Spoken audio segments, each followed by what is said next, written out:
Arcus Chun pressed his face against the reinforced viewport of the transport shuttle, watching the alien world of Zerathia grow larger beneath them. The planet's 3 purple moons hung in the crimson sky like watchful eyes, and the sprawling crystalline cities below pulsed with bioluminescent light. After 18 months of diplomatic negotiations, humanity had finally been granted an audience with the Zerathian royal court. Marcus, a decorated Marine turned diplomatic security chief, was part of the small human delegation tasked with establishing formal relations between Earth and the powerful Zerathian Empire. The Zerathians were an ancient race, their civilization spanning thousands of years when humanity was still discovering fire. They stood nearly 8 feet tall, with translucent blue-tinged skin that revealed intricate patterns of silver veins beneath. Their society was rigidly hierarchical, ruled by an immortal queen whose power was said to extend across 17 star systems. Princess Lyralii, the queen's only daughter and heir, had been the driving force behind inviting humanity to their homeworld. Ambassador Sarah Rodriguez briefed the team one final time as their shuttle descended toward the palace landing platform. Remember, the Zerathians value courage above all else. They see most younger species as weak and unworthy of their attention. We need to prove that humanity deserves a place among the galactic powers. Marcus nodded, adjusting his dress uniform. His role was simple: keep the ambassador safe and represent the best of human military discipline. He had faced down insurgents on 3 different worlds and earned commendations for valor under fire. Yet something about this mission felt different.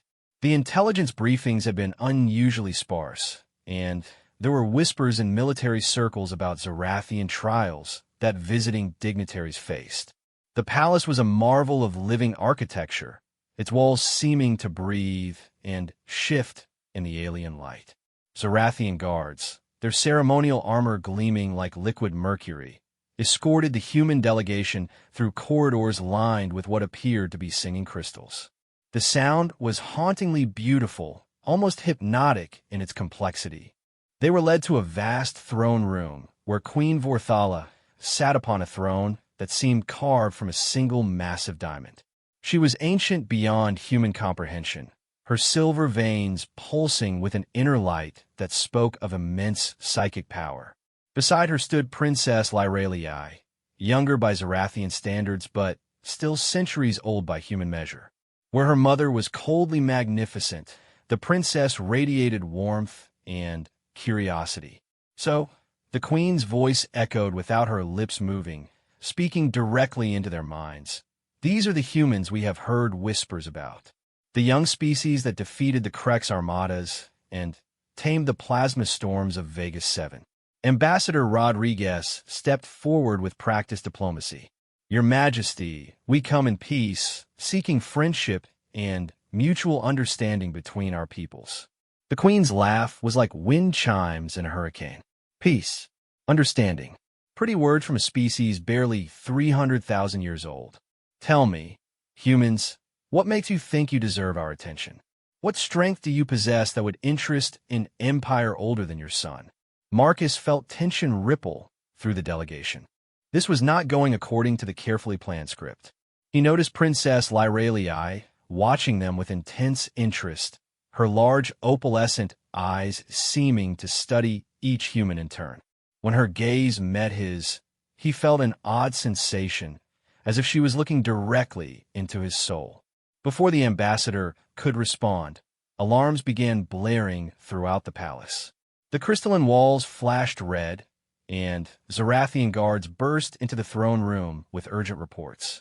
Marcus's military instincts kicked in immediately, his hand moving instinctively to where his sidearm would normally be, though protocol had required all weapons to be left aboard their shuttle. The Void Reapers, one guard reported telepathically, his mental voice tight with fear.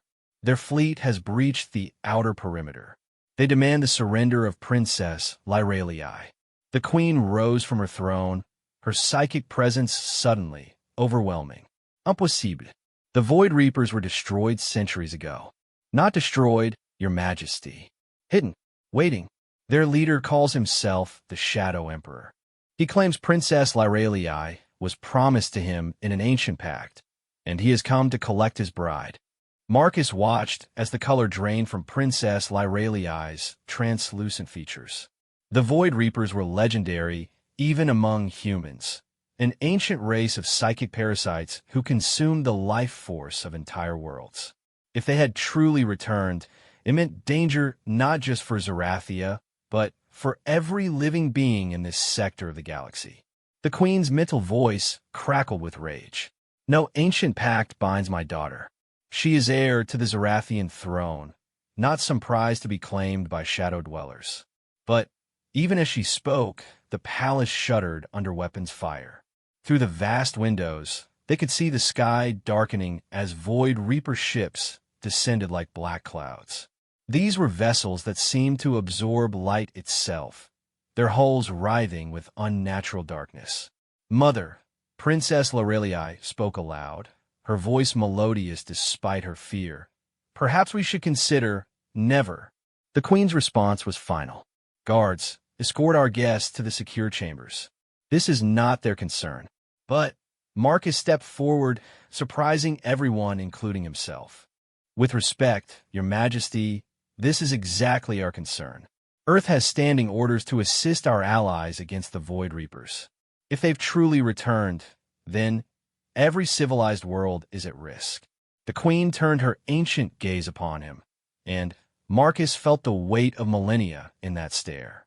"You would stand with us against an enemy that has destroyed entire star systems? Your people number in mere billions, while the Reapers command fleets beyond counting." "Numbers don't win wars," Marcus replied steadily. "Determination does. And humans don't abandon our friends when they're in trouble." Princess Lyralii looked at him with something approaching wonder. "You would risk your life for people you barely know?" "It's not about knowing you," Marcus said, meeting her gaze. "It's about what's right. And letting the Void Reapers take anyone against their will is wrong." The palace shuddered again, more violently this time. Reports flooded in from the guard commanders.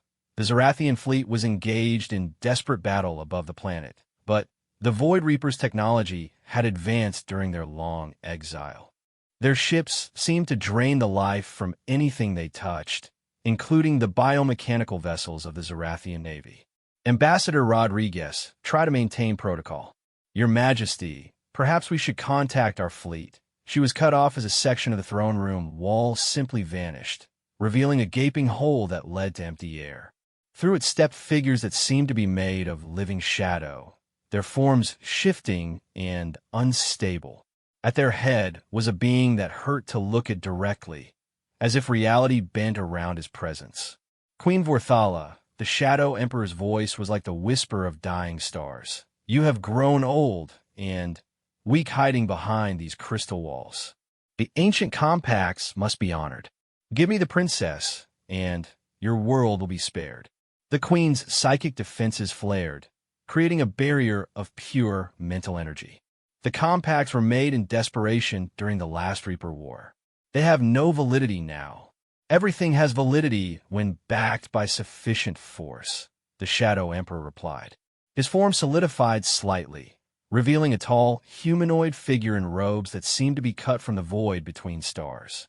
"Your fleets burn in the darkness above. Your people's life force feeds my ships even now. Give me the princess, or watch your empire crumble to dust."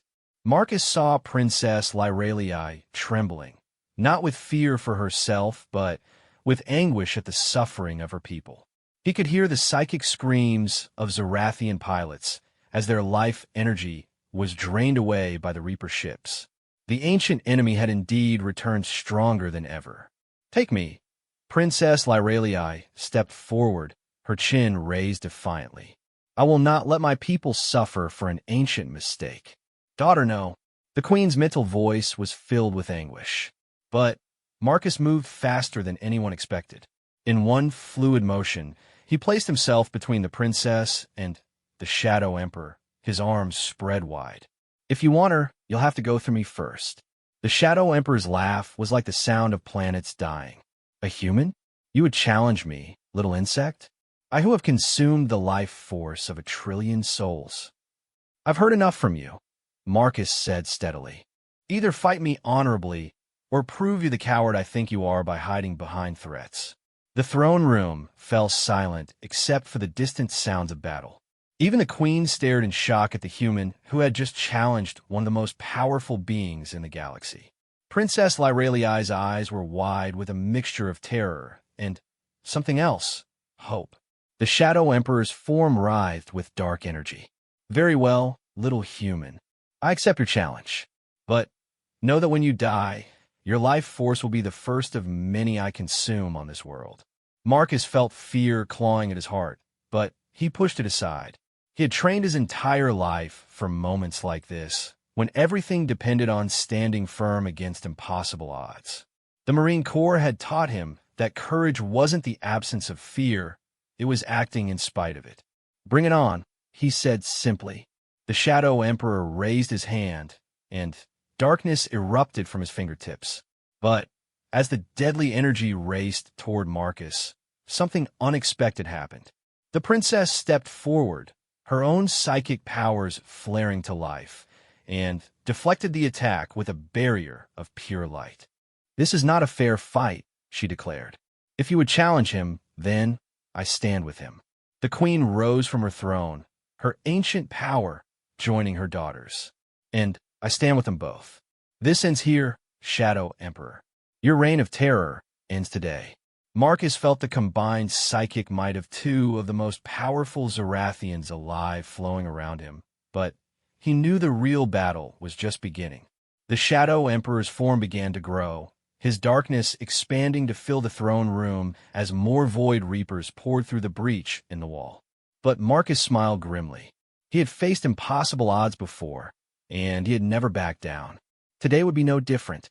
The fate of two civilizations hung in the balance, and he would not let them down. As the Shadow Emperor attacked again with the force of a dying star, Marcus charged forward into the darkness, the battle cry of the human Marines on his lips. Behind him, Princess Lyreliai watched with her heart pounding, realizing that she was witnessing something extraordinary.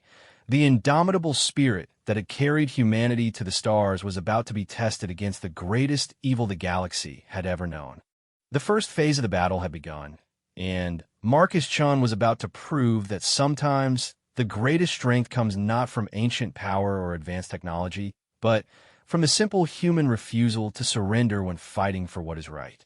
The Void Reapers had returned expecting to find the same fearful galaxy they had left behind. Instead, they were about to discover that humanity had joined the cosmic community, and humans did not abandon their friends. The real war was just beginning, and Marcus was ready to shed his blood to save not just a princess, but two entire civilizations. What he didn't know yet was that his actions in the next few minutes would change his life forever, binding him to the Zarathian royal family in ways that neither he nor Princess Lyreliai could possibly imagine. The Shadow Emperor's next attack came with the force of a collapsing star, and Marcus stepped forward to meet it head-on, his only weapons being his training, his courage, and the unbreakable human spirit that had carried his species from a single world to the stars themselves. The Shadow Emperor's attack hit Marcus like being struck by lightning made of pure malevolence. Dark energy coursed through his body, seeking to drain his life force as it had done to countless beings across the galaxy. But Marcus had something the Void Reapers had never encountered before, the sheer stubborn refusal to die that had made humanity legendary among the younger races. Instead of collapsing like every other being the Shadow Emperor had faced, Marcus gritted his teeth and pushed forward through the dark energy. His military training took over, muscle memory guiding him as he rolled to the side and came up in a combat stance. The attack had hurt, his vision was blurred, and every nerve in his body screamed in agony, but he was still standing. Impossible. The Shadow Emperor's voice carried genuine surprise. No mortal being can resist the void touch. Maybe you've just been picking on the wrong mortals, Marcus gasped, wiping blood from his mouth. He could feel his strength being slowly drained, but his will remained unbroken. Around him, The combined psychic might of Queen Vorthala and Princess Lorelei created a protective barrier that helped reduce the worst effects of the Reaper's power. The Queen's mental voice was filled with amazement. His life force, it burns so brightly. I have never seen such intensity of will. Princess Lorelei watched Marcus with growing wonder and concern. She could sense his pain through her psychic abilities, but also his unwavering determination. Here was a being who had known her for mere hours, yet was willing to sacrifice everything to protect her. It was a concept that challenged everything she knew about the younger races. More Void Reapers poured into the throne room, their shadowy forms moving like living nightmares. But the Zarathian guards rallied, inspired by the sight of the small human standing against their most feared enemy. Crystal weapons discharged beams of concentrated light, and for the first time in centuries, the Void Reapers found themselves facing organized resistance instead of helpless victims. Marcus spotted a fallen guard's weapon and dove for it, rolling under a swipe from a Reaper warrior.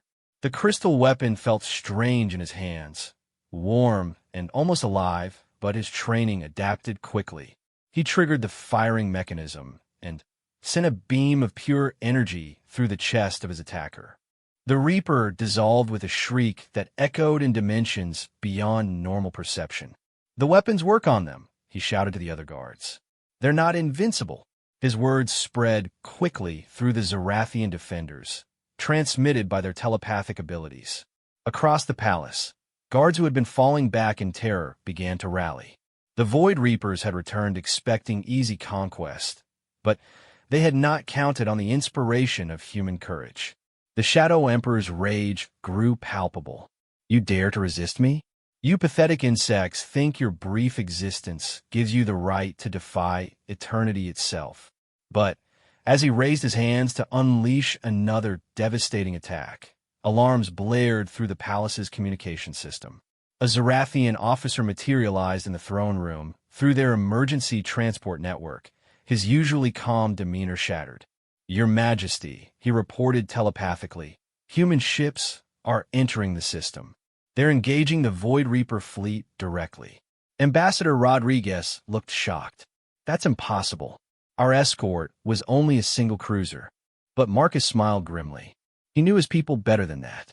When Earth heard about the Void Reapers returning, they wouldn't have sent just one ship. The whole fleet is probably out there.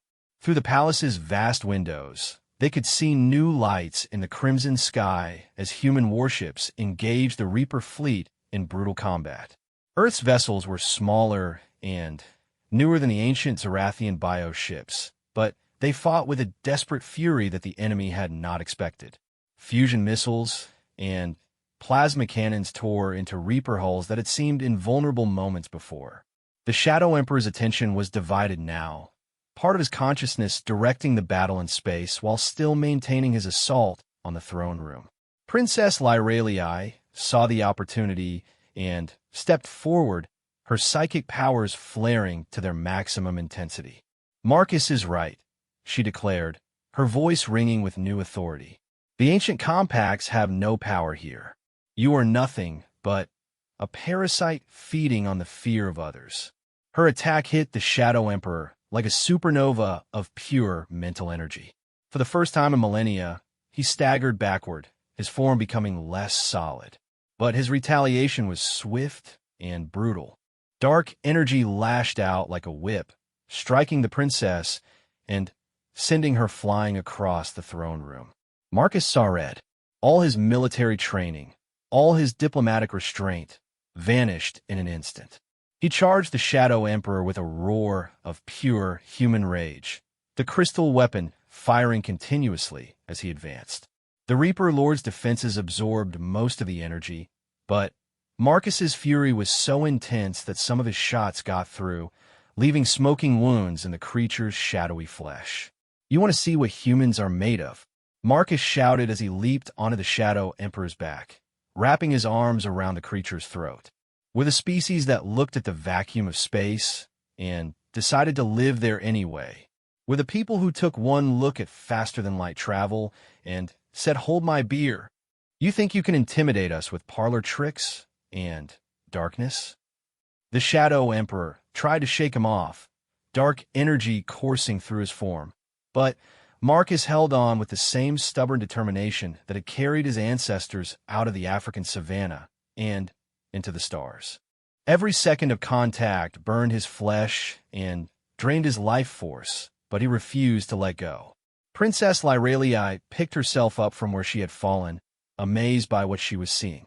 The human was literally burning himself out, fighting an enemy that outclassed him in every conceivable way, and he was doing it to protect her.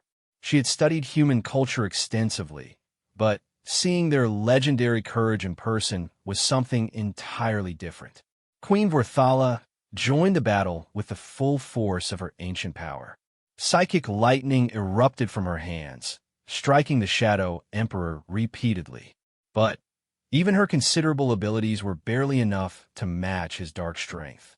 The battle was far from over, and they were still outnumbered by the Reaper forces pouring into the palace. Then, something unexpected happened.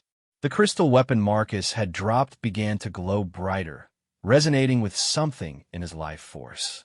Princess Lyralii noticed it first, her eyes widening in amazement. "Mother," she called out telepathically, "look at the weapon. It's responding to him." The queen paused in her assault, following her daughter's gaze. What she saw defied everything she knew about Zarathian technology. The crystal weapons were attuned only to their people's unique psychic signatures. No alien had ever been able to use them effectively, let alone cause them to resonate like this. But Marcus was different. His life force burned with such intensity that it was actually altering the quantum structure of the crystal, making it respond to his human will instead of Zarathian psychic ability. It was theoretically impossible, but there was the proof glowing on the floor before them. The Shadow Emperor noticed the resonance too, and for the first time since his return, Marcus heard genuine concern in the creature's voice. "What are you?" he demanded, his dark energy probing Marcus's mind. "You are not Zarathian, yet the crystals sing to your touch. What manner of being are you?" Marcus grinned fiercely, his grip tightening around the Shadow Emperor's throat.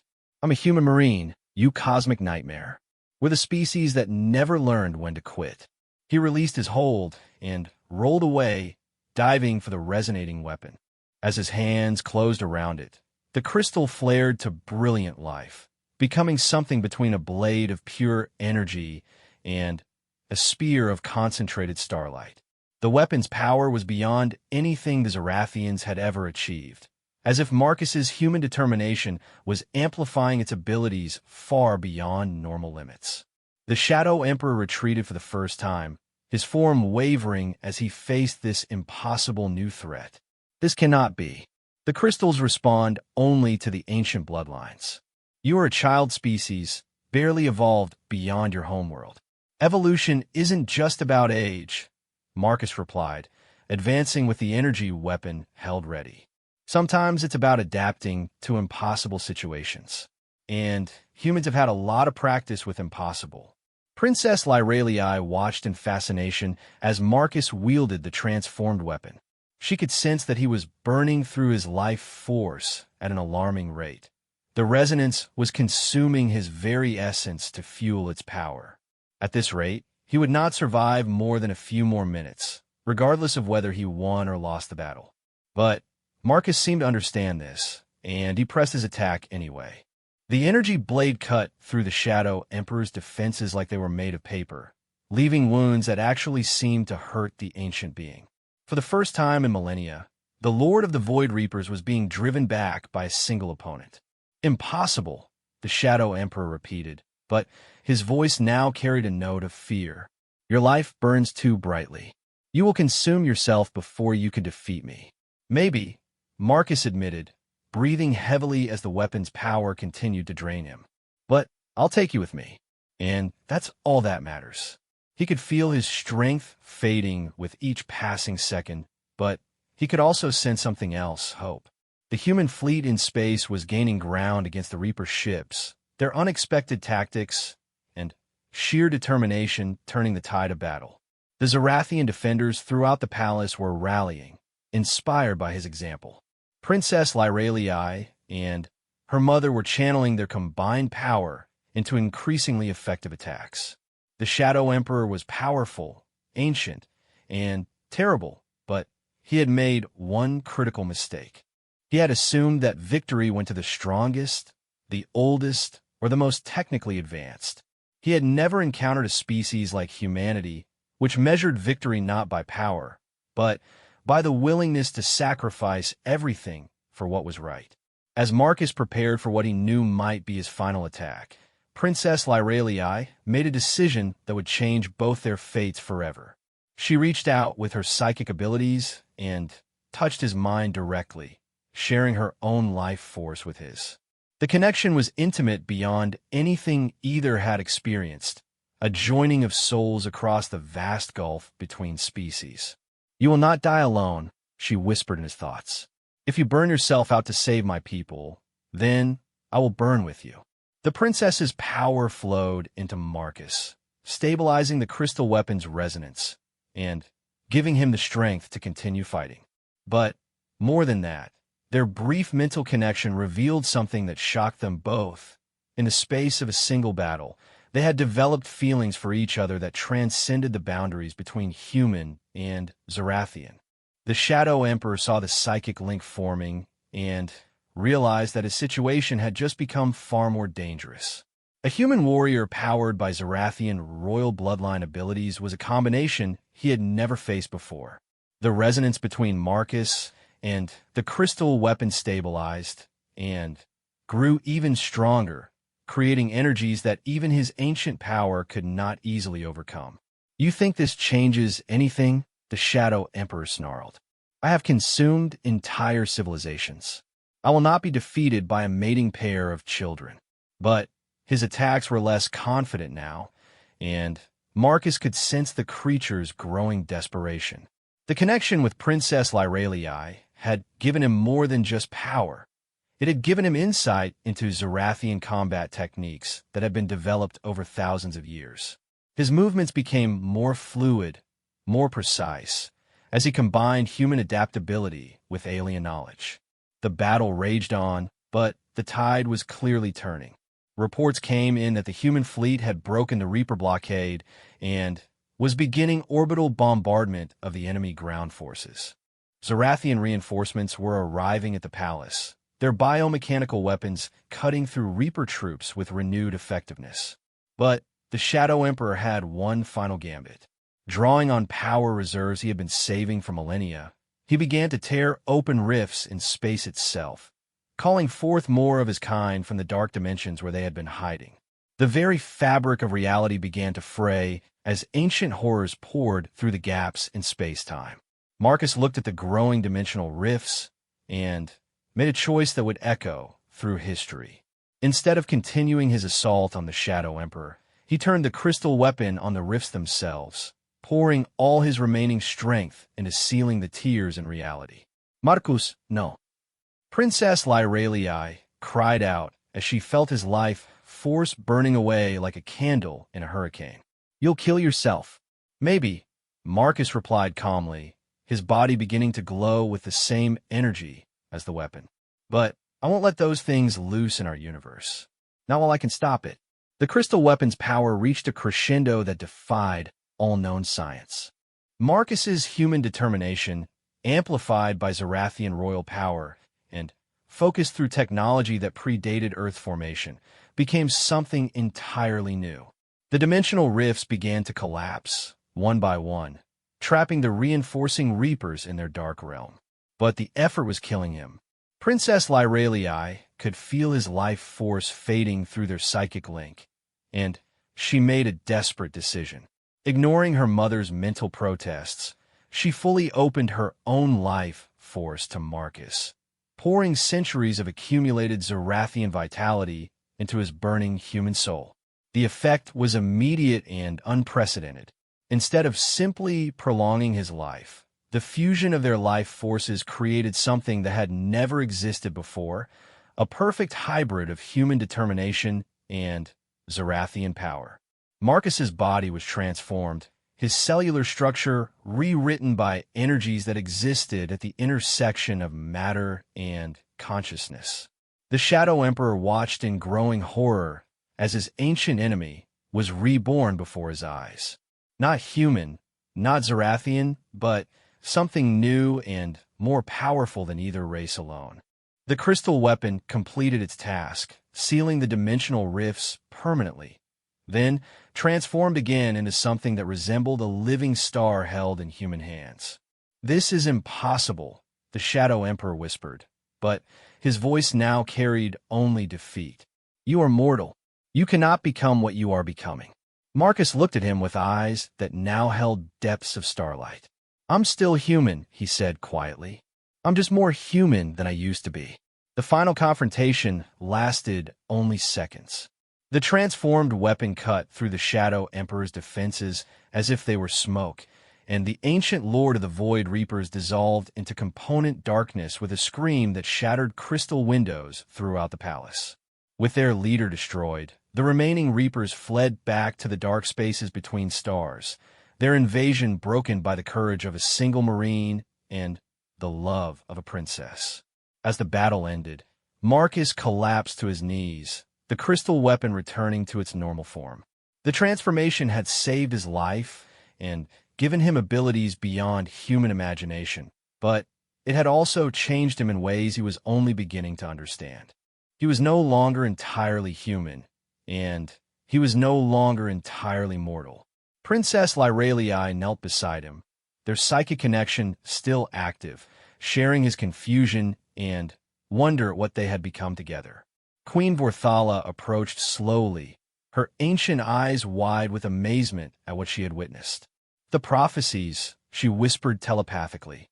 "The old text spoke of a joining between species that would create something greater than either alone.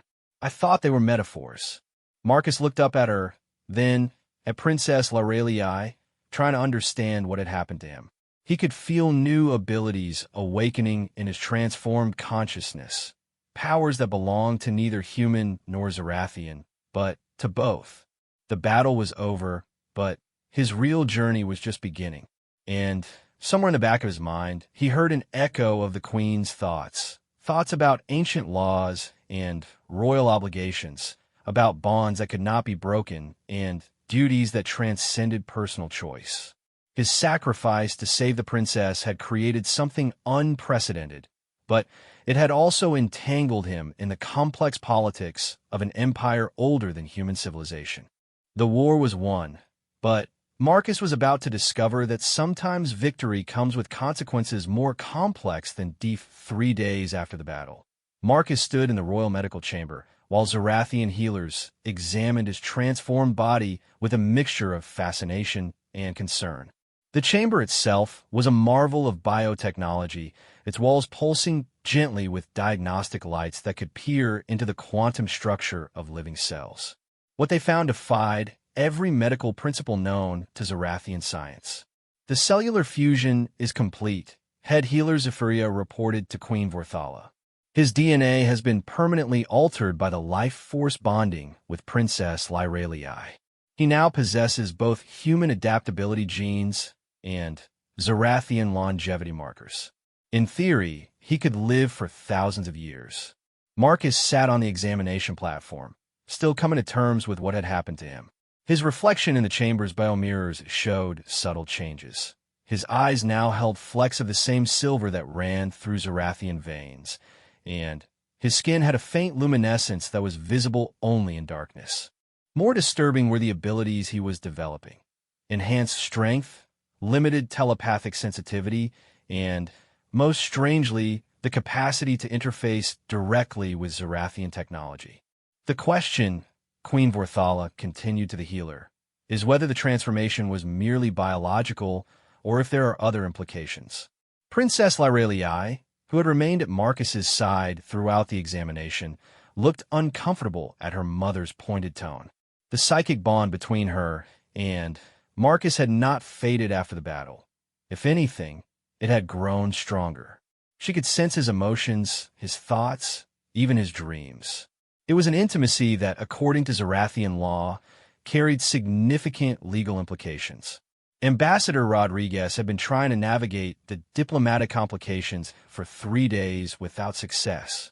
She paced the chamber's observation area, clearly frustrated by the situation. With respect, Your Majesty, Sergeant Chun is still a human citizen and a member of Earth's military.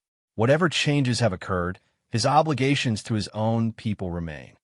The Queen's laugh held no humor. Obligations? Ambassador, your sergeant has life bonded with the heir to the Zarathian throne. By our laws, this makes him consort to the future queen. Such bonds cannot be dissolved by mere political convenience. Marcus finally spoke up, his voice carrying new harmonics that seemed to resonate with the chamber's living walls. Nobody asked me what I wanted in this arrangement. I appreciate that I'm alive, and I'm grateful to the princess for saving me, but I didn't sign up to become anyone's consort. The words hurt Princess Lyralii more than she expected. Through their bond, she could feel his confusion and resentment about being trapped in a situation beyond his control. But she could also sense deeper feelings he was trying to suppress: attraction, admiration, and a growing affection that matched her own developing emotions. The bond is not something that can be chosen or rejected, she said quietly. It simply is. When I shared my life force with you, I saved your life, but also created a connection that will exist as long as we both live. In Zarathian culture, such bonds are sacred. In human culture, we call forced marriage slavery, Marcus replied bluntly.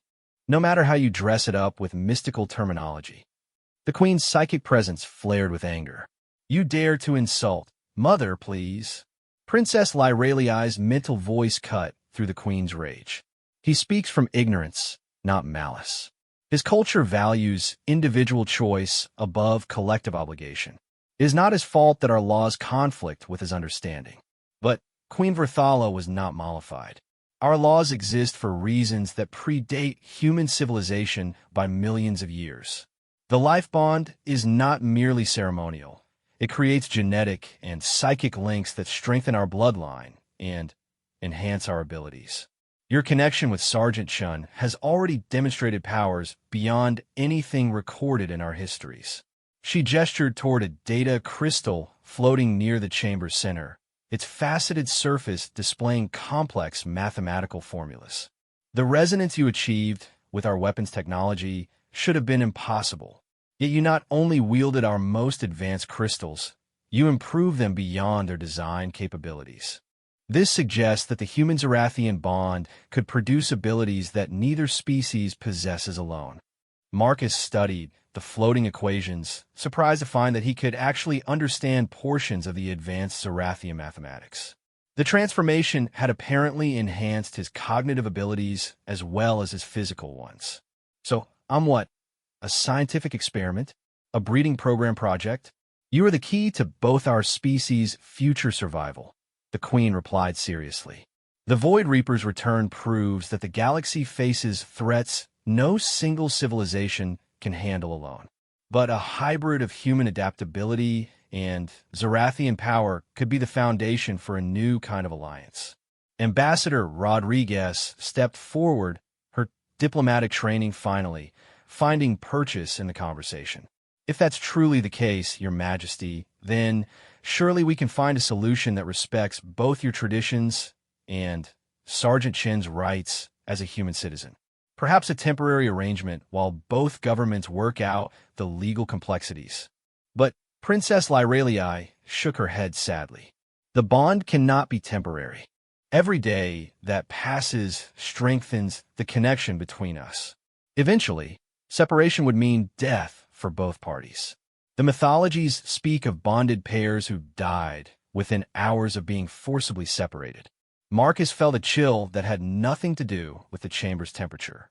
You're saying I'm trapped, that I can never go home, never see my family again, because of a choice I didn't make in a moment of crisis.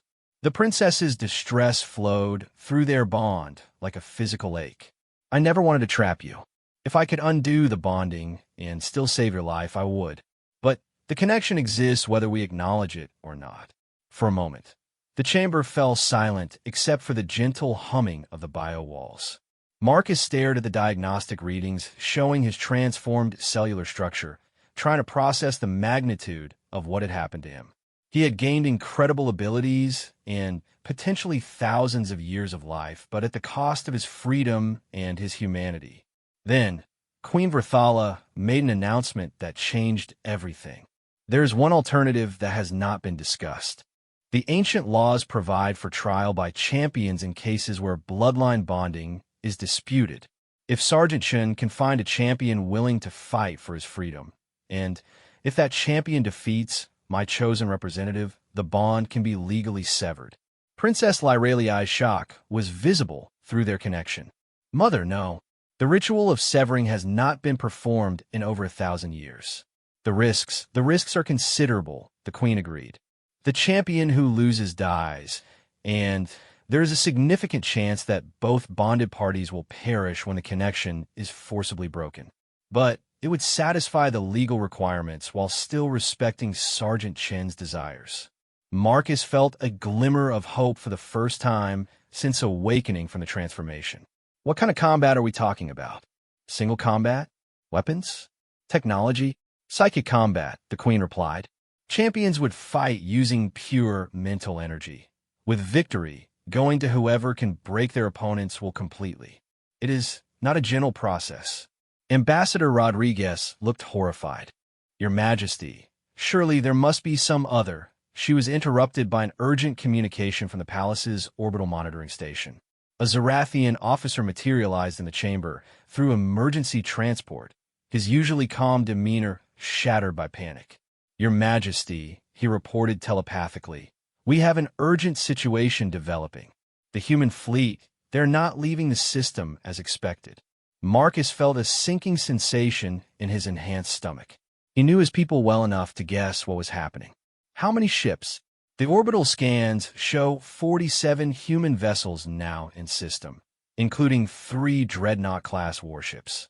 They are maintaining position at the edge of our defense perimeter and have rejected all requests to state their intentions. Queen Vorthala's psychic presence darkened with suspicion. It seems your people are not content to negotiate diplomatically for your return. But Marcus shook his head.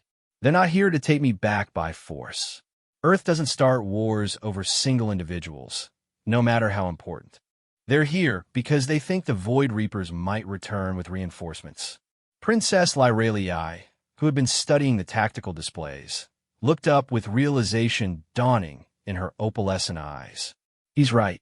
The positioning of their ships, they're not surrounding us. They're creating a defensive perimeter. They're here to protect Zarathia. The revelation changed the entire dynamic in the room. Ambassador Rodriguez looked as surprised as the Zarathians, clearly having no advanced knowledge of the fleet's arrival. But Marcus understood his people's mindset perfectly. When Earth learned about the Void Reaper's return, they probably assembled every available ship, he explained. The Defense Council knows that if the Reapers manage to corrupt or destroy a major civilization like Zarathia, they'll be unstoppable. They're here to make sure that doesn't happen, regardless of what it costs us. Queen Vorthala studied the tactical reports with new interest. Your species would risk war with us to protect us? That makes no logical sense. It makes perfect human sense, Marcus replied with a slight smile. We're terrible at logical self-interest. We do what we think is right, even when it's stupid. The Queen's ancient mind processed this information, comparing it with everything she knew about human behavior patterns. Your people's fleet is here to defend us, not to retrieve you. They would leave you bonded to my daughter if it meant preventing another Reaper incursion. Marcus nodded slowly, realizing the implications. Earth's government probably considers my situation regrettable, but acceptable given the strategic value of the human-Zarathian alliance. I'm officially expendable as long as the larger relationship remains intact. The knowledge hit him harder than he expected. He had served Earth loyally for years, risked his life on multiple worlds for human interests, and now they were essentially writing him off as the cost of a diplomatic agreement. Princess Lyraliai felt his pain through their bond, and moved closer, her presence offering comfort he desperately needed. "I am sorry," she whispered both aloud and telepathically. "I never wanted your sacrifice to cost you your entire future." But Queen Verthala was studying the situation from a different angle. "Perhaps this development offers new possibilities. Your fleet's presence demonstrates human commitment to our alliance. But your bonding with my daughter creates personal stakes that go beyond mere politics. It could be the foundation for a truly unprecedented partnership between our species." Ambassador Rodriguez finally found her footing again. "Your Majesty, if both governments are interested in strengthening the alliance, surely we can work out arrangements that satisfy everyone's needs." Sergeant Chun could serve as a cultural liaison while maintaining his connection to the princess. "We could establish protocols for—" "No," Marcus interrupted, his voice carrying new authority that came from his transformed nature. "I'm tired of being talked about like I'm not here. If I'm going to spend the next 1,000 years of my life as part of some galactic alliance, then I want to understand exactly what that means." He turned to Princess Lyralii, their eyes meeting across the space between species and cultures. "I need to know what you really think about all this. Not what royal protocol says you should think, not what's best for the alliance. What do you actually want?" The princess was quiet for a long moment, her psychic defenses down for perhaps the first time since they had met. When she finally spoke, her words carried the weight of absolute honesty. "I want you to choose to stay," she said simply. "Not because you're trapped by the bonding, not because it serves political purposes, but because you want to build something with me. Something neither human nor Zarathian, but uniquely ours." The chamber fell silent as everyone processed her words. Queen Vorthala looked stunned by her daughter's directness, while Ambassador Rodriguez seemed to be calculating the diplomatic implications of a genuine romance between the princess and a human marine. But Marcus was focused entirely on the connection between them, feeling through their bond the sincerity of her emotions. She was not just the heir to an ancient throne. She was a person who had risked everything to save his life, who shared his memories and dreams through their psychic link, who understood him in ways no human ever could. "I need time to think," he said finally, "and I need to understand more about what we've become. This transformation, this bond, it's changing both of us in ways we don't fully comprehend yet." Princess Lyralii nodded, relief flowing through their connection. "Take all the time you need. The bond will remain regardless of your decision, but how we choose to honor it, that can be our choice." Queen Vorthala looked between them with an expression that might have been approval. "Very well. Sergeant Chun will remain in the palace as our honored guest while he considers his future. Ambassador Rodriguez, your government, and mine will need to discuss the implications of your fleet's presence in our space." As the formal meeting dissolved into smaller diplomatic conversations, Marcus found himself alone with Princess Lyralii for the first time since the battle. They walked together through the palace's biomechanical corridors, their enhanced connection allowing them to communicate without words. "What's it like?" she asked telepathically. "Being transformed, I mean. Having your entire existence changed in a single moment." Marcus considered the question carefully. "Terrifying, liberating, lonely. I can feel abilities developing that no human has ever possessed, but I also feel disconnected from everything I used to be. It's like being reborn with all your memories intact." "I understand," the princess replied. "The bonding changed me too. I can sense human emotions now, understand human motivations in ways that feel foreign to my Zarathian nature. Sometimes I think in concepts that have no equivalent in our language." They reached a balcony overlooking the palace's central courtyard, where the combined human and Zarathian fleets were visible as points of light against the purple sky. Both of them stared upward, contemplating futures neither had imagined possible just days before. "What do you think will happen to us?" Marcus asked. Princess Lyralii took his hand, the contact strengthening their psychic connection.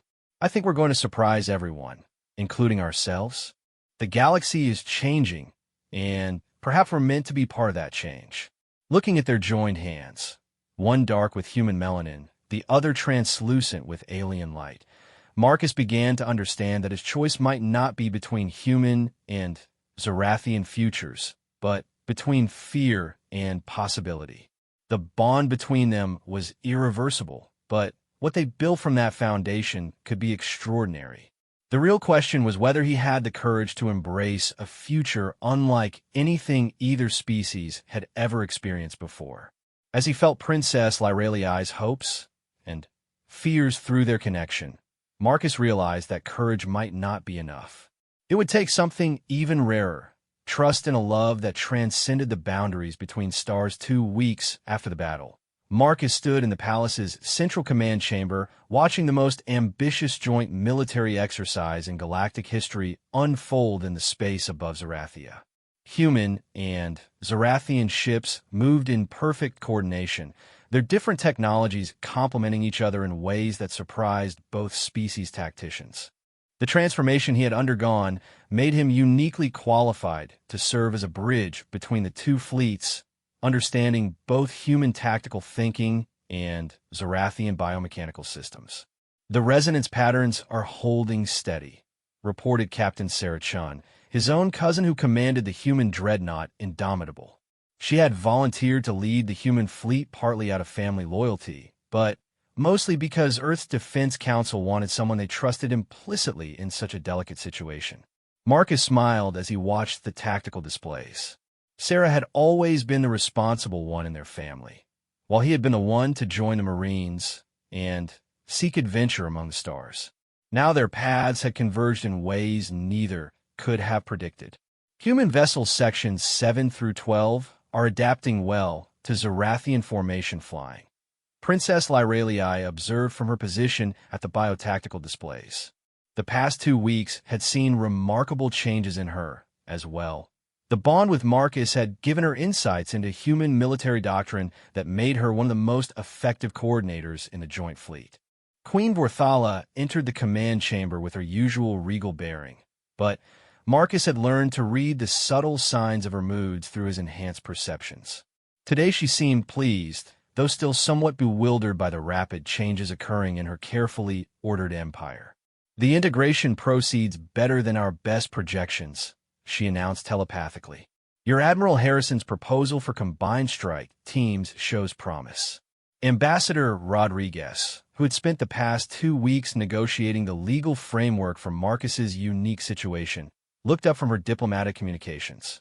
"Admiral Harrison sends his compliments, Your Majesty. He's particularly impressed by the targeting capabilities of your biosensors when paired with our missile guidance systems." But Marcus noticed something troubling in the deep space monitoring reports. "Your Majesty, are these readings accurate? I'm seeing unusual energy signatures at the edge of the system." Princess Lyreliai moved to his side, their bond allowing her to understand his concerns almost instantaneously. "Show me," she said, her psychic abilities interfacing directly with the biomechanical sensors. The main display shifted to show long-range sensor data from the outer system. What they saw made everyone in the chamber freeze with recognition and fear. Dark energy signatures, moving with purpose towards Zarathia. The Void Reapers were returning, and this time they had brought more than just a raiding force. "By the ancient lights," Queen Vorthala whispered. "How many ships?" The sensor officer's telepathic voice was tight with shock. "Initial scans suggest over 300 Reaper vessels, Your Majesty, including several ship classes we've never seen before." Marcus felt his transformed blood run cold. The force that had attacked Zarathia 2 weeks ago had numbered less than 50 ships, and they had nearly succeeded despite the desperate resistance. 300 ships represented an invasion fleet capable of conquering entire sectors of the galaxy. "They're not just coming for Princess Lyreliai this time," he realized aloud. "They're coming to finish what they started. Complete conquest of the Zarathian Empire." Captain Chen's voice crackled through the communication system from the Indomitable. "Marcus, we're detecting multiple hyperspace emergence points throughout the system. They're not approaching from one direction. They're surrounding us." The tactical situation became clear within minutes. The Void Reapers had learned from their previous defeat and adapted their strategy accordingly. Instead of a single overwhelming assault, they were deploying a carefully orchestrated siege that would cut off all escape routes while systematically draining the life force from every living being in the system. Estimated time to full encirclement. Princess Lyralii asked, her voice steady despite the terror flowing through their bond. 18 hours, the sensor officer reported. They're taking their time, ensuring no ships can escape to warn other worlds. Queen Vorthala's ancient mind was already calculating possibilities. Our combined fleets number 97 vessels total. We are outnumbered more than 3-1 by an enemy that has had time to prepare specifically for us. Ambassador Rodriguez looked pale but determined. We need to contact Earth immediately. Request reinforcements. There isn't time, Marcus interrupted. Even if Earth dispatched their entire fleet right now, it would take days to reach us.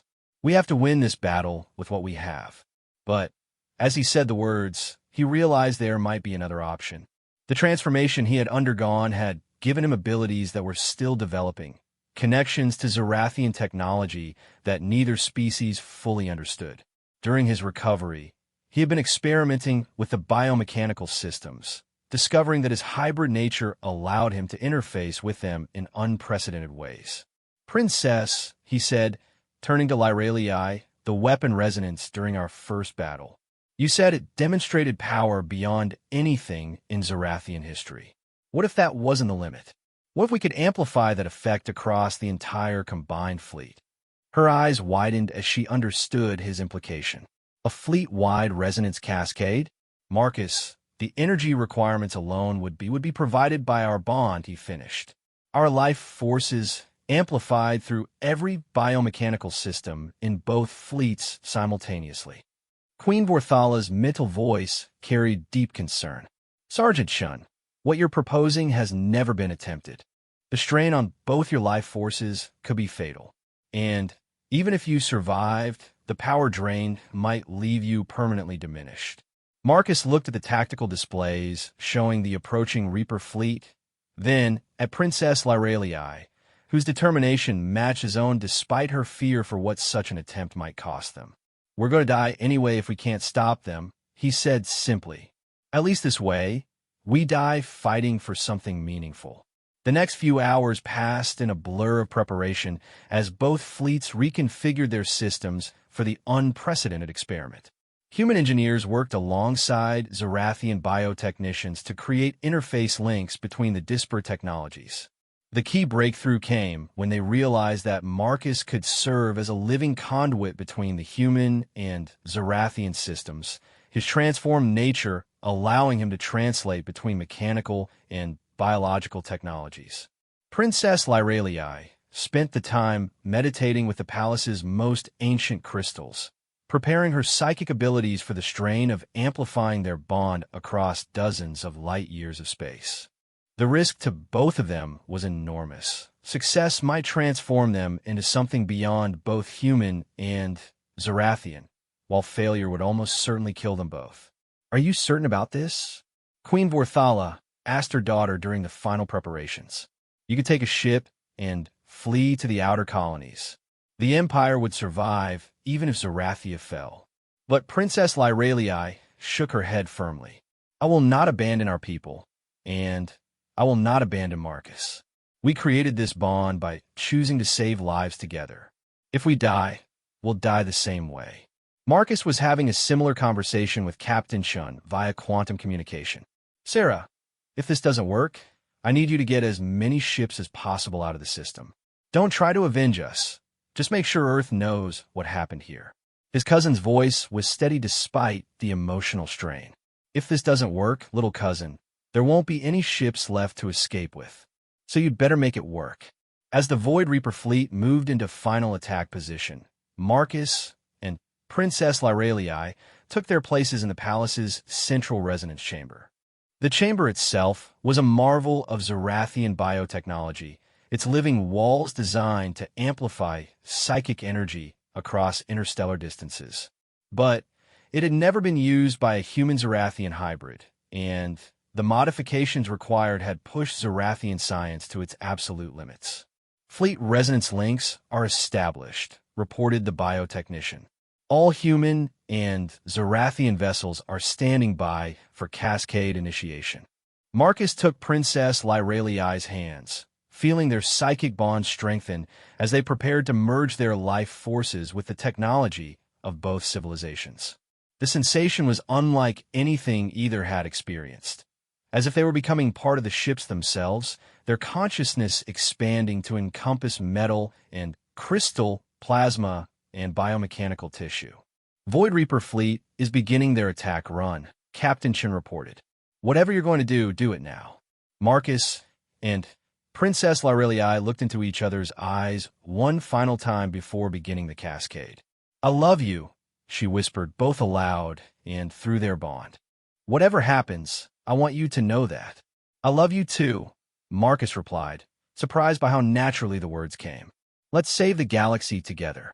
They closed their eyes and opened their bond completely, allowing their merged life forces to flow through the resonance chamber and into the biomechanical networks of both fleets.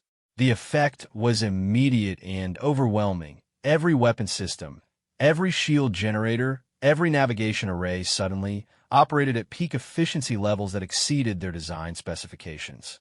But that was only the beginning. As their combined life force reached the Zarathian crystal weapons, the same resonance that had allowed Marcus to defeat the Shadow Emperor began to replicate itself across the entire fleet. Human plasma cannons began firing energy beams that cut through space like living light, while Zarathian bioships grew armor plating that seemed to absorb and redirect enemy fire. The transformation was visible from orbit as both fleets began to glow with an inner radiance that made them appear almost alive. Weapon systems that should have been incompatible began working in perfect harmony, creating defensive and offensive capabilities that neither civilization had ever achieved independently. When a Void Reaper fleet struck the combined defense perimeter, they encountered resistance unlike anything in their ancient memory. The life-draining weapons that had made them invincible for millennia found themselves opposed by ships that seemed to regenerate damage faster than it could be inflicted. Human engineering adaptability merged with Zarathian biomechanical healing to create vessels that were genuinely alive in ways that transcended both technologies. Impossible came the psychic scream of the new Void Reaper commander, a being that called itself the Entropy Lord. Your ships, they live. They cannot live. But Marcus and Princess Lyraliai, their consciousness now distributed across the entire combined fleet, responded as one voice. Everything lives when it has something to fight for. The battle that followed would be remembered as the moment when two civilizations truly became one. Human tactical flexibility guided Zarathian bioships through maneuvers that defied physics, while Zarathian psychic weapons found targeting solutions that human computers had calculated in advance.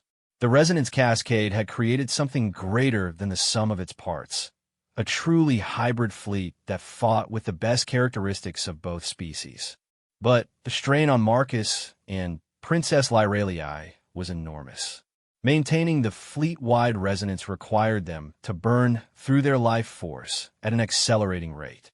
They could feel themselves changing, becoming something that was no longer entirely biological, more energy than matter as they merged with the technology they were controlling. The cascade is destabilizing, Queen Vorthala warned telepathically. You must reduce the resonance level or risk complete dissolution. But Marcus and Princess Lyraliai could see the tactical situation too clearly to step back now. The Void Reaper fleet was breaking under the unexpected resistance, but they were also adapting their tactics.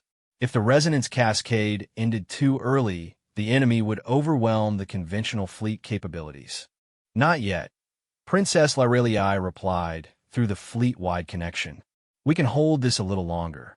Together, Marcus added, his consciousness now so intertwined with hers that they were becoming a single entity distributed across space and technology. The final phase of the battle lasted only minutes, but felt like hours to the merged consciousness of Marcus and Princess Lyralii. They guided human missiles through Zarathian biomechanical targeting systems, coordinated shield harmonics across dozens of different ship types, and created tactical opportunities that neither species could have achieved alone. When the last Void Reaper ship finally fled into hyperspace, the combined fleet found itself alone among the stars, glowing with residual energy from the resonance cascade. But in the palace's central chamber, Marcus and Princess Lyralii collapsed, their physical forms barely maintaining coherence after the enormous energy expenditure. Queen Vorthala rushed to their side, her ancient healing abilities working frantically to stabilize their life forces. What she found defied every medical principle in Zarathian science. They were alive, but barely, their consciousness somehow distributed between their bodies and the biomechanical systems they had bonded with during the battle. They're not entirely here anymore, she realized with growing amazement. Part of them exists in the fleet itself now. They become something between organic life and living technology. As consciousness slowly returned to Marcus and Princess Lyralii, they discovered that their transformation was far from complete. The resonance cascade had changed them in ways that would take years to fully understand, creating abilities and connections that bridged the gap between matter and energy, between individual consciousness and collective intelligence. But they had saved both civilizations, proving that unity between species could create strength beyond anything either could achieve alone. The victory over the Void Reapers would echo throughout the galaxy, inspiring other civilizations to seek alliance rather than dominance. The war was won, but Marcus and Princess Lyralii's real journey together was just beginning. They had become something unique in galactic history, a living bridge between species, a partnership that transcended the boundaries of biology and technology. And Queen Vorthala, watching her transformed daughter and her human consort, began to understand that their bond might be the key to a new age of cooperation among the stars. The galaxy had changed forever, and at the center of that change were two beings who had chosen love over fear, unity over division, and sacrifice over safety. Their story was far from over 6 months after the second battle with the Void Reapers. Marcus stood in the newly constructed Unity Station orbiting Zarathia, watching the most remarkable sight in galactic history unfold before his enhanced vision. Ships from 17 different civilizations moved in perfect harmony through the station's traffic patterns, their crews working together on projects that would have been impossible for any single species to achieve. The transformation he and Princess Lyralii had undergone during the Great Battle had stabilized into something unprecedented. They remained physically human and Zarathian respectively, but their consciousness existed simultaneously in multiple dimensions, organic, technological, and something that transcended both. Their bond had evolved into a living network that could interface with any sufficiently advanced technology, making them invaluable mediators between species whose technologies were incompatible. The Crystalline Collective has agreed to share their quantum calculation matrices, Princess Lyralii reported, her voice carrying harmonics that seemed to resonate with the station's biomechanical walls.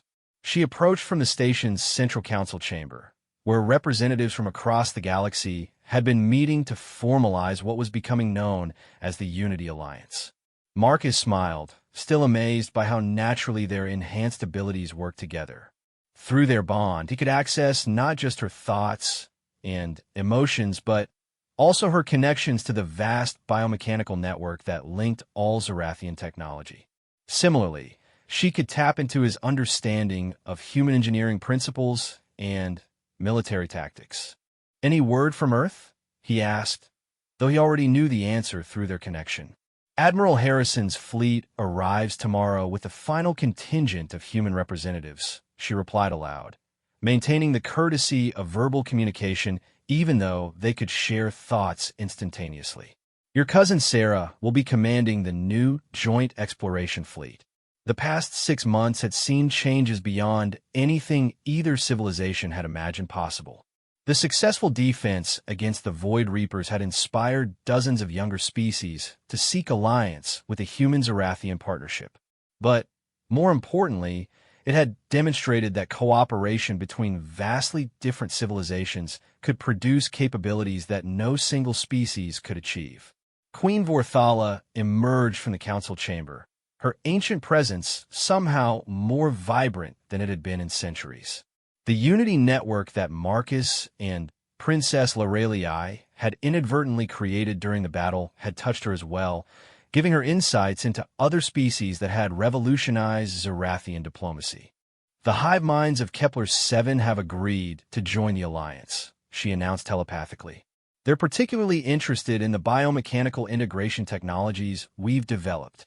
Marcus nodded, though part of his consciousness was simultaneously reviewing tactical reports from the Outer Rim territories. The ability to exist in multiple awareness states had taken months to master, but now it felt as natural as breathing. The Void Reapers have been quiet for 3 months.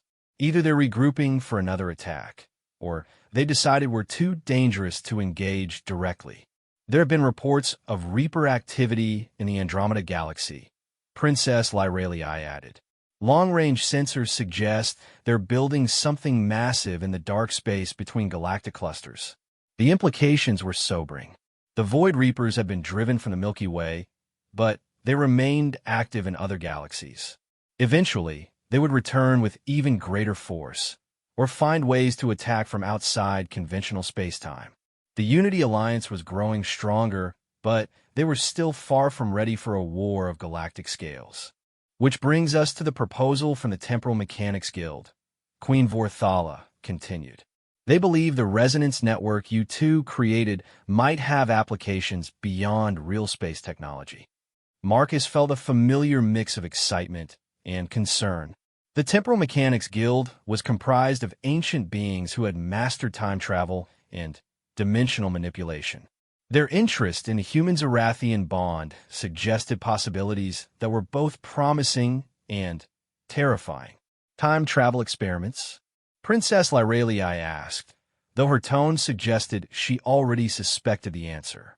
Dimensional bridge construction, the Queen corrected.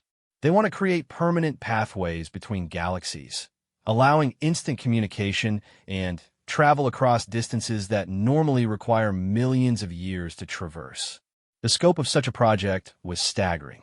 A working dimensional bridge network could connect every galaxy in the known universe, creating an alliance capable of standing against threats like the Void Reapers no matter where they originated. But the energy requirements would be enormous, and the risks of uncontrolled dimensional rifts could threaten the stability of spacetime itself. They want us to serve as living conduits for the dimensional bridges, Marcus realized. Our bond can interface with technologies from multiple civilizations, but dimensional manipulation is on an entirely different scale. Ambassador Rodriguez, who had become the de facto human representative to the Unity Alliance, joined the conversation as she emerged from the council chamber.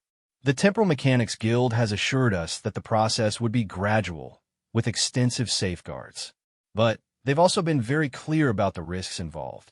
She looked directly at Marcus and Princess Lorelei, her expression serious. They're asking you to undergo another transformation that could change you beyond anything we can predict. You've already sacrificed your original natures to create this alliance. How much more can you give? It was a question that had haunted Marcus for months. Each transformation had taken him further from his human origins, giving him incredible abilities at the cost of his connection to his own species. He could still visit Earth, still speak with his family, but he was no longer truly human in any biological sense. The Dimensional Bridge Project would likely complete his evolution into something entirely new. Princess Lorelei took his hand, their enhanced connection allowing them to share the weight of the decision. Through their bond, he could feel her own struggles with similar questions. She remained heir to the Zarathian throne, but her transformation had made her something beyond traditional Zarathian nobility. "What do you think?" she asked through the private telepathic link. "Are we ready to become something even more unprecedented than we already are?" Marcus considered the question carefully. "I think about what we were fighting for during that first battle with the Shadow Emperor. We wanted to protect people, to make sure that love and freedom could exist in a galaxy full of threats. The Dimensional Bridge Project could extend that protection to every inhabited galaxy in the universe. But at what cost to ourselves?" she replied. "Each transformation takes us further from what we were. Eventually, we might become so alien that we lose touch with the values we're trying to protect." It was Queen Vorthala who provided an unexpected perspective. "Perhaps," she said, her ancient mind touching theirs through the Unity network, "the question is not what you will become, but what you will enable others to become. Your bond has already inspired 17 civilizations to work together. The dimensional bridges could inspire unity on a universal scale."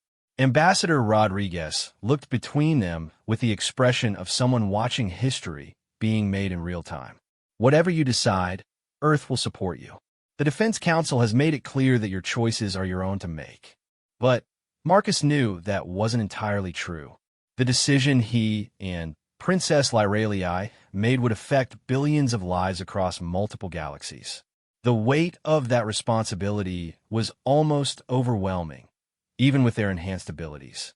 "There's something else to consider," Princess Lyralii said aloud, her voice carrying new harmonics that suggested she was accessing deep files in the Zarathian archives. The ancient texts speak of a cycle of transformation that occurs when species evolve beyond their original forms. Each change creates new possibilities, but also new vulnerabilities. She shared her findings through their bond, prophecies, and legends from civilizations that had vanished millions of years before Earth formation. The pattern was consistent across multiple species. Great transformations that led to incredible power, followed by either transcendence to higher dimensions or complete dissolution into component energy. The Void Reapers themselves might be the result of such a transformation gone wrong, Marcus realized as he processed the ancient data. A species that gained the power to consume life force, but lost everything that made existence meaningful. The implications were sobering. The path they were considering could lead to abilities beyond imagination, but it could also result in becoming the very type of threat they had fought to defeat. The Dimensional Bridge Project offered incredible potential for unifying the universe, but it also carried the risk of creating beings so powerful that they might eventually see other life forms as resources to be managed rather than partners to be respected. "We need time to consider this," Princess Lyralii announced to the group. "The Temporal Mechanics Guild will have their answer within 1 standard week." As the formal meeting dissolved, Marcus and Princess Lyralii found themselves alone on Unity Station's observation deck. Through the massive transparent walls, they could see the combined fleets of 17 civilizations working together on projects that would have been considered miraculous just a year before. Human ingenuity guided Zarathian bioships through modifications that enhanced their living capabilities. Crystalline collective vessels shared quantum calculation protocols with species whose mathematics were based on entirely different logical principles. "Look what we've already accomplished," Princess Lyralii said softly, her hand finding his as they watched the collaborative construction efforts. A year ago, most of these species had never heard of each other. Now, they're building technologies that none of them could have created alone. Marcus nodded, feeling the truth of her words through their bond. "And we're at the center of it all, not because we're the most powerful or the most advanced, but because we were willing to change when change was needed. The question is whether we're willing to change again," she replied, "and whether the beings we become will still care about the values that brought us together." As they stood together watching the future being built around them, Marcus realized that the answer might not be found in ancient texts or scientific projections. It would be found in their trust in each other and their faith that love could survive any transformation. "Whatever we become," he said quietly, "we'll become it together. That has to count for something." Princess Lyralii smiled, her bioluminescent patterns flaring brighter in response to her emotions. In every culture I've studied, the greatest transformations have been driven by love rather than power. Perhaps that's our advantage. Above them, the stars of the Milky Way stretched across the darkness, each point of light representing billions of lives that depended on the choices made by beings like them. The Void Reapers were still out there, building their strength in distant galaxies. Other threats would emerge from the dark spaces between stars. But for the first time in galactic history, the forces of unity and cooperation were stronger than the forces of conquest and consumption. Marcus and Princess Lorelei had shed their blood to save each other, but in doing so, they had created something larger than themselves. Their bond had become a foundation for alliance between species, their transformations a bridge between technologies, their love a proof that unity was possible even across the vast differences between civilizations. Whether they chose to undergo the dimensional bridge transformation or not, they had already changed the galaxy forever. The Unity Alliance would continue to grow, bringing together species that had never imagined cooperation was possible. The network they had inadvertently created would continue to evolve, connecting consciousness and technology in ways that transcended the boundaries between organic and artificial life. The future stretched before them, filled with infinite possibilities, some wonderful, some terrible, all dependent on the choices made by beings willing to sacrifice everything for the chance to build something better than what came before. Marcus Chun, who had started as a simple marine from Earth, and Princess Lorelei, heir to an ancient empire, had become something entirely new together. They were no longer human or Zarathian, but they were still themselves at the core. And that, perhaps, was the most important transformation of all, proving that love could survive any change, that identity could transcend biology, and that the future belonged to those brave enough to create it together. As Queen Vorthala watched from inside the station, she reflected on the ancient wisdom that had guided her people for millions.